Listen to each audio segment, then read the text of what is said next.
ವಿದ್ಯಾಪೋಷಕನ 59ನೇ ಮನೆ ಇವತ್ತು ದೀಪ ಬೆಳಗಿಸುವ ಮೂಲಕ ವಿದ್ಯುಕ್ತವಾಗಿ ಆರಂಭವಾಗಿದೆ. ಇದಕ್ಕೆ ಕಾರಣಕರ್ತರು ಒಂದು ರಾಜ್ಯಕ್ಕೆ ಹೆಮ್ಮೆ ಎನಿಸುವ ಒಂದು ಆಸ್ಪತ್ರೆಯನ್ನು ನಿರ್ಮಿಸಿ ಹಲವಾರು ವರ್ಷಗಳಿಂದ ಅದನ್ನು ಅದೇ ರೀತಿಯಾಗಿ ನಿರ್ವಹಣೆ ಮಾಡುತ್ತಿರುವ ಚೇರ್ಮನ್ ಡಾಕ್ಟರ್ ಹರೀಶ್ ಚಂದ್ರ ತಾನು ಯಾರಿಂದ ಉಪಕೃತರಾಗಿದ್ದಾರೆ ಅವರನ್ನು ಸ್ಮರಿಸಿಕೊಂಡು ಅವರ ಮುಖಾಂತರ ತಾನು ಸಮಾಜದ ಒಂದು ಋಣವನ್ನು ತೀರಿಸಲಿಕ್ಕೆ ಅವರು ಹೊರಟಿದ್ದಾರೆ. ಆ ಮುಖೇನ ಅವರೀಗ 3ನೇ ಮನೆಯನ್ನು ತಮ್ಮ ಹಿರಿಯರ ನೆನಪಿನಲ್ಲಿ ಗೋಪಾಲ್ ಹೊಳ್ರ ಸ್ಮರಣೆಯಲ್ಲಿ ಅವರ ಪತ್ನಿಯ ಹೆಸರಲ್ಲಿ ಈ ಮನೆಯನ್ನು ಅವರು ನಿರ್ಮಿಸಿ ವಿದ್ಯಾಪೋಷಕನ ಫಲಾನುಭವಿಗೆ ಹಸ್ತಾಂತರಿಸಿದ್ದಾರೆ. ಈ ವಿದ್ಯಾಪೋಷಕ ಸಂಸ್ಥೆ ಅರ್ಜಿಯನ್ನು ಹಾಕಲು ಸಹಾಯ ಮಾಡಿದಂಥ ಮುಖ್ಯೋಪಾಧ್ಯಾಯರಾದ ವೆಂಕಟೇಶ್ವರ್ ಇವರಿಗೂ ಧನ್ಯವಾದ ಹೇಳಲು ಇಚ್ಛಿಸ್ತೇನೆ. ಹಾಗೂ ಈ ಮನೆಯನ್ನು ನಿರ್ಮಿಸಲು ಸಹಾಯ ಮಾಡಿದಂಥ ಡಾಕ್ಟರ್ ಹರಿಶ್ಚಂದ್ರ ಇವರಿಗೂ ತುಂಬಿದ ಧನ್ಯವಾದಗಳು. ನಾವು ಆರ್ಥಿಕವಾಗಿ ಕಷ್ಟದಲ್ಲಿದ್ದಾಗ ಈ ವಿದ್ಯಾಪೋಷಕ ಸಂಸ್ಥೆ ನಮಗೆ ಸಹಾಯ ಮಾಡಿದೆ. ಆದ್ದರಿಂದ ನಾನು ಈ ವಿದ್ಯಾಪೋಷಕ ಸಂಸ್ಥೆ ಸದಾ ಚಿರಋಣಿಯಾಗಿರುತ್ತೇನೆ. ಹಾಗೂ ಇನ್ನು ಮುಂದೆ ನಾನು ಕೂಡ ಒಳ್ಳೆ ಮಾಡಿ ಕಲಿತು ಈ ವಿದ್ಯಾಪೋಷಕ ಸಂಸ್ಥೆಗೆ ಸಹಾಯ ಮಾಡ್ತೇನೆ ಅಂತ ಹೇಳ್ತೇನೆ. ಧನ್ಯವಾದ. ಹರಿಶ್ಚಂದ್ರರು ತನ್ನನ್ನು ಪೋಷಿಸಿ ಬೆಳೆಸಿದ ಗೋಪಾಲ್ ಹೊಳ್ರು ಮತ್ತು ಸತ್ಯಭಾಮ ಆ ದಂಪತಿಗಳ ಹೆಸರಿನಲ್ಲಿ ಮನೆ ಆಗಬೇಕು, ಸತ್ಯಸದನ ಆಗಬೇಕು. ಇದು ವ್ಯಕ್ತಿಯನ್ನು ಎತ್ತರಕ್ಕೆ ಏರಿಸುವುದು ಹೊರತು ದುಡ್ಡಿನಿಂದ ಅಥವಾ ಅಧಿಕಾರದಿಂದ ಅಲ್ಲ.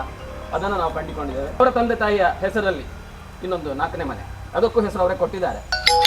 ಇಂಥ ಒಬ್ಬ ಸಹೃದಯ ವ್ಯಕ್ತಿಯ ಸಂಪರ್ಕವೇ ನಮಗೆ ದೊಡ್ಡ ಸಂಪತ್ತು ಸಂಸ್ಥೆಗೆ.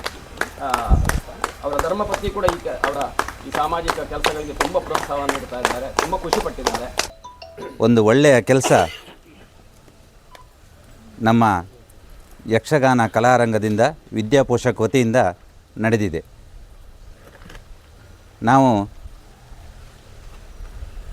ಇವತ್ತು ಈ ಮನೆಯನ್ನು ನಿರ್ಮಿಸಿ ಒಂದು ಅತ್ಯುತ್ತಮವಾದ ವಿದ್ಯಾರ್ಥಿ ಮತ್ತು ಅವರ ಕುಟುಂಬದವರಿಗೆ ಸಮರ್ಪಿಸಲಿಕ್ಕೆ ಪ್ರೇರಣೆಯಾದಂತಹ ಯಕ್ಷಗಾನ ಕಲಾರಂಗ ಅವರಿಗೆ ನಾನು ಪ್ರಪ್ರಥಮವಾಗಿ ವಂದನೆಗಳನ್ನು ತಿಳಿಸ್ತಾ ಇದ್ದೇನೆ. ಯಾಕೆಂದರೆ ನಮಗೆ ಇಂಥ ಒಂದು ಒಳ್ಳೆಯ ಅವಕಾಶ ಮಾಡಿಕೊಡಲಿಕ್ಕೆ ಪ್ರೇರಣೆ ಯಕ್ಷಗಾನ ಕಲಾರಂಗ.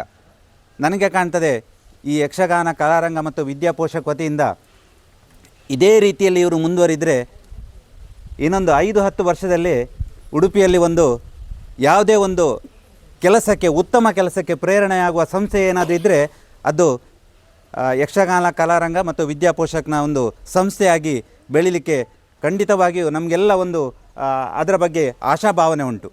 ಯಾಕಂದರೆ ಇದರ ಅಧ್ಯಕ್ಷರಾಗಲಿ, ಕಾರ್ಯದರ್ಶಿಗಳಾಗಲಿ ಅಥವಾ ಅದರಲ್ಲಿರುವ ಎಲ್ಲ ಸಂಸ್ಥೆಯ ಪದಾಧಿಕಾರಿಗಳು ಅದರಲ್ಲಿ ಹೇಳಲಿಕ್ಕಿಲ್ಲ. ಅವರೆಲ್ಲ ಯಾವ ರೀತಿ ಕೆಲಸ ಮಾಡ್ತಾರೆ, ಅವರೆಲ್ಲ ಯಾಕೆ ಈ ರೀತಿ ಕೆಲಸ ಮಾಡ್ತಾರೆ ಅಂತೇಳಿ ಹೇಳುವಂಥದ್ದೇ ನಮಗೆ ಒಂದು ನಮೂನಿ ತುಂಬ ಪ್ರೇರಣಾದಾಯಕವಾದದ್ದು.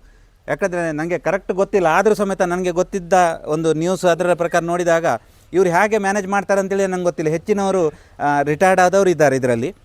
ಉಡುಪಿಯಲ್ಲಿ ಆಗಿನ ಕಾಲದಿಂದ ಈಗಿನ ಕಾಲದ ತನಕ ಸುಮಾರು 75 ವರ್ಷಗಳ ಕಾಲ ಅತ್ಯಂತ ಹೆಸರುವಾಸಿಯಾದ ಮಿತ್ರ ಸಮಾಜ ಹೋಟೆಲ್ ಅದರ ರೂವಾರಿ ಶ್ರೀಯುತ ದಿವಂಗತ ಗೋಪಾಲ್ ಹೊಳ್ಳ ಅವರ ಒಂದು ಮನೆಯಲ್ಲಿ ನಾನು ಆಶ್ರಯದಿಂದ ಒಂದು 20-25 ವರ್ಷ ಅವರು ನನಗೆ ತಮ್ಮ ಮಕ್ಕಳಾಗೆ ನನ್ನನ್ನು ನೋಡಿಕೊಂಡಿದ್ದಾರೆ. ಅಲ್ಲ, ಅದಕ್ಕಿಂತ ಜಾಸ್ತಿ ನನ್ನನ್ನು ಪ್ರೀತಿಯಿಂದ ನೋಡಿದ್ದಾರೆ.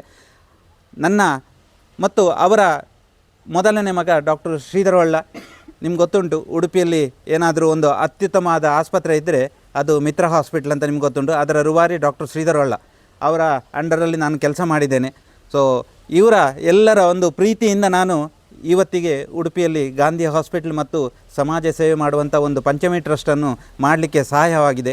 ಆದ್ದರಿಂದ ಅವರೆಲ್ಲರ ನನ್ನ ಮೇಲಿಟ್ಟ ಪ್ರೀತಿಯಿಂದಾಗಿ ನಾನು ಏನು ಆ ವಿಶ್ವಾಸ ಪ್ರೀತಿಯನ್ನು ಉಳಿಸ್ಕೊಂಡು ನನಗೆ ಖುಷಿ ಪಡಲಿಕ್ಕೋಸ್ಕರ ನಾನು ಯಕ್ಷಗಾನ ಕಲಾರಂಗಕ್ಕೆ ಈಗ ಸತ್ಯಸದನ ಅಂತ ಹೇಳುವಂಥದ್ದು ಗೋಪಾಲ್ ಹೊಳ್ರ ಒರಿಜಿನಲ್ ಮನೆ ಹೆಸರು. ಅದರಲ್ಲಿ ನಮ್ಮ ಅತ್ತಿಗೆ ಇದ್ದಾರೆ ಈಗ ಆ ಮನೆಯಲ್ಲಿ. ಸತ್ಯಸದನ ಅಂತ ಹೇಳೋದು ಚಿಟ್ಪಾಡಿಯಲ್ಲಿ ಉಂಟು. ಅದೇ ಹೆಸರನ್ನು ನಾನು ಸತ್ಯಸದನ ಅಂತ ಹೇಳಲಿಕ್ಕೆ ನನಗೆ ಇಲ್ಲಿ ಇಡಲಿಕ್ಕೆ ಖುಷಿ ಪಡ್ತಾ ಇದ್ದೇನೆ. ಮುರಳಿ ಮಾಸ್ಟ್ರು ಮತ್ತು ಯಕ್ಷಗಾನ ಕಲಾರಂಗದವರು ಅದೇ ಹೆಸರನ್ನು ಇಟ್ಟಿದ್ದಾರೆ. ನನಗೆ ತುಂಬ ಸಂತೋಷದ ವಿಷಯ. ಸಂಸ್ಕೃತದಲ್ಲಿ ಒಂದು ಮಾತಿದೆ, ಸುಪುತ್ರ ಕುಲದೀಪಕ ಅಂತ. ಇದನ್ನು ಎರಡು ರೀತಿಯಲ್ಲೂ ನಾವು ಹೇಳ್ಬೋದು. ತಂದೆ ತಾಯಿಗಳು ಅಪೇಕ್ಷೆ ಪಡುವಂಥದ್ದು ಒಳ್ಳೆ ಮಗನನ್ನು ಪಡಿಬೇಕು ಎಂಬುದಾಗಿ, ಆ ಮಗನಿಂದ ನಾವು ಕುಲವನ್ನು ಬೆಳಗಬೇಕು ಎಂಬ ದೃಷ್ಟಿಯಲ್ಲಿ. ಮತ್ತೊಂದು ರೀತಿಯಲ್ಲಿ ಮಕ್ಕಳೇ ತನ್ನ ಮನೆಯನ್ನು ಬೆಳಗುವ ರೀತಿಯಲ್ಲೂ ನಾವು ಗಮನಿಸುವಂಥದ್ದು. ಈ ಸಾತ್ವಿಕ್ ಬಗ್ಗೆ ಹೇಳೋದಾದರೆ ನಮ್ಮಲ್ಲಿ 3 ವರ್ಷ ನಮ್ಮಲ್ಲಿ ಓದಿದ್ದು ಬಹುಶಃ ಎಲ್ಲ ಶಿಕ್ಷಕರ ಪ್ರೀತಿಗೆ ಪಾತ್ರನಾದಂಥ ಒಬ್ಬ ವ್ಯಕ್ತಿ ಸಾತ್ವಿಕ್. ಇನ್ನು ಈ ಮನೆಗೆ ಪ್ರಾಯೋಜಕತ್ವ ವಹಿಸಿಕೊಟ್ಟವ್ರ ಬಗ್ಗೆ ಸುಪುತ್ರ ಕುಲದೀಪಕ ಅಂತ ಅದನ್ನೇ ಅನ್ವಯಿಸಿ ಈ ಮನೆ ಕಟ್ಟಿಸಿಕೊಟ್ಟಿರ್ತಕ್ಕಂಥ ದಾನಿಗಳಿಗೂ ಯಕ್ಷಗಾನ ಕಲಾರಂಗದ ಸರ್ವ ಸದಸ್ಯರಿಗೂ ಮುಖ್ಯವಾಗಿ ಅಧ್ಯಕ್ಷರು ಎಲ್ಲರಿಗೂ ಕೂಡ ವಂದನೆಯನ್ನು ಸಲ್ಲಿಸಿ ನನ್ನ ಮಾತನ್ನು ಮುಗಿಸ್ತೇನೆ.